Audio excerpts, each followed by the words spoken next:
Tracking, alerting, protecting. This is WKYT News at 4.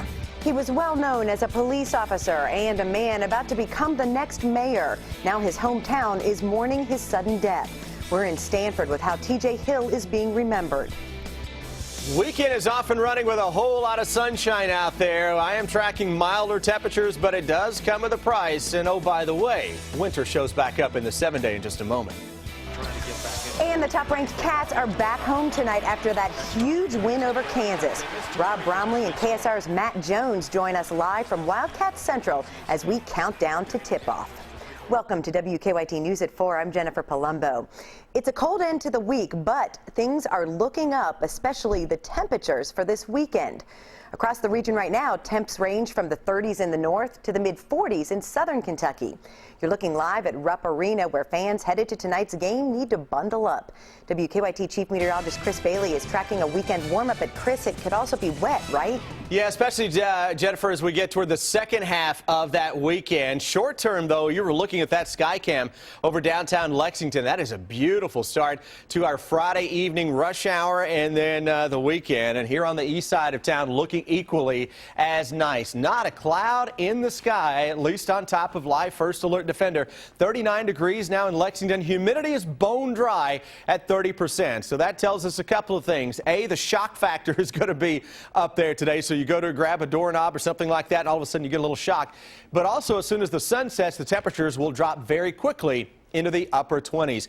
You mentioned that temperature spread: 34 at Covington, 38 right now into Frankfort, 37 showing up Mount Sterling and Moorhead, but we are into the low 40s across parts of southern and southeastern sections of the state. Still a little bit of a wind chill, making it feel like it's at freezing or a little bit below. And if you're out this evening, we'll drop it toward 30 quickly at 7 o'clock with upper 20s that will be showing up as we go into the latter part of the evening. But something crazy may end up happening later tonight. Those temperatures may start to come up on us first thing tomorrow morning. Live First Alert Defender, nothing out there now, though I am tracking clouds in from the west and a few showers. Jennifer, in a bit, we'll show you when those showers arrive with the all-important hour-by-hour forecast for the weekend. We're learning new details today about how a central Kentucky community plans to move forward after the sudden death of the mayor-elect. The Lincoln County coroner says TJ Hill's son found him inside their home yesterday afternoon. Hill died of natural causes. WKYT's Phil Pendleton has reaction from one of Hill's friends. It's our top story at 4. Plans are still being finalized for how this community will honor the memory of the man that they elected to be their new mayor. TJ Hill ran on a platform of unification, and those that knew him best say they will do all they can to make sure that his goals are met. Now, David Gambrell was at Coleman's drugstore when the 56-year-old Hill won election as mayor, becoming the latest in a long line of relatives and ancestors who have held political office. Gambrell says Hill was very well connected, but it took a significant feat in beating out the incumbent and another well-known challenger to win the seat of mayor. It may sound odd, like God whispered in my ear and said, TJ got to go out on top. God loved him that much. Not many people get to do that.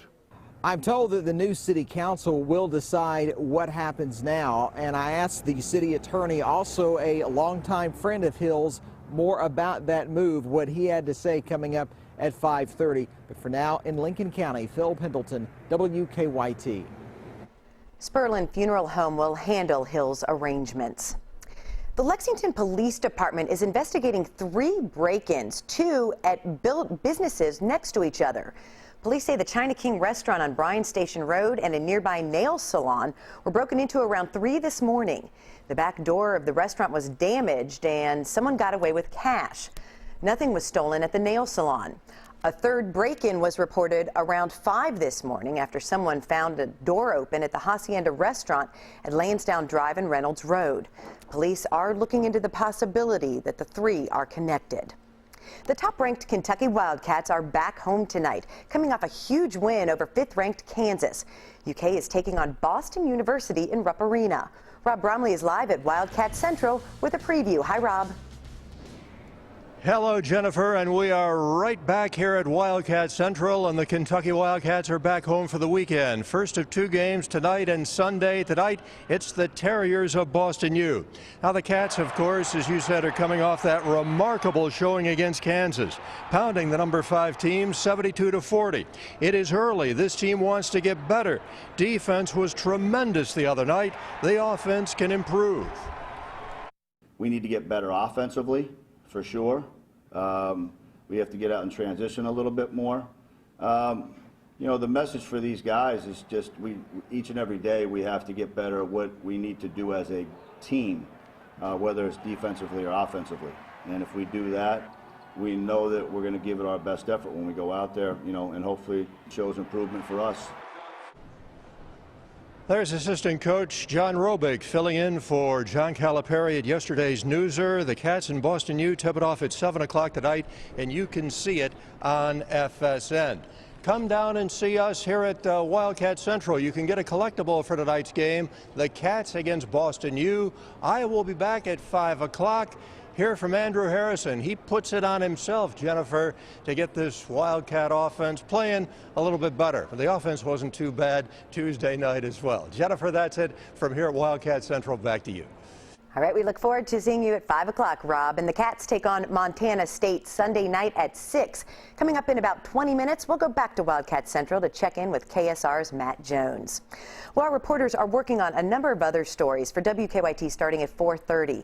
Amber Philpott joins us from the newsroom with a look at some of the news in progress. Good afternoon, Amber. Good afternoon to you, Jennifer. Police say they have caught the person responsible for 30 car break-ins. 29-year-old Aaron Ferguson is accused of committing the crimes in Clark County. The break-ins date all the way back to July. Ferguson is facing 12 counts of theft by unlawful taking. 7 of those charges are felony charges. Officials say they found most of the stolen property in Ferguson's home. I'm sure he was selling some of it because we haven't recovered everything that has been reported stolen.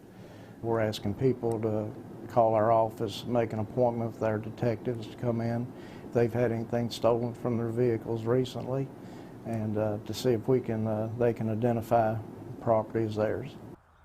The Clark County Sheriff says Ferguson targeted vehicles in several neighborhoods in the county. The sheriff says most of the cars he hit were unlocked. Coming up on WKYT News at 4:30, we'll tell you what is next for Ferguson.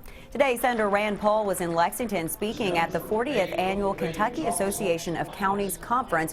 One of his topics, immigration. Senator Paul also spoke with the Northern Kentucky University Chase College of Law Federalist Society. You'll hear from Senator Paul coming up on WKYT News at 6 about why he says he agrees with parts of President Obama's immigration policy, but not the way he went about doing it. That is a look at just some of the news that's in progress. Jennifer, back to you.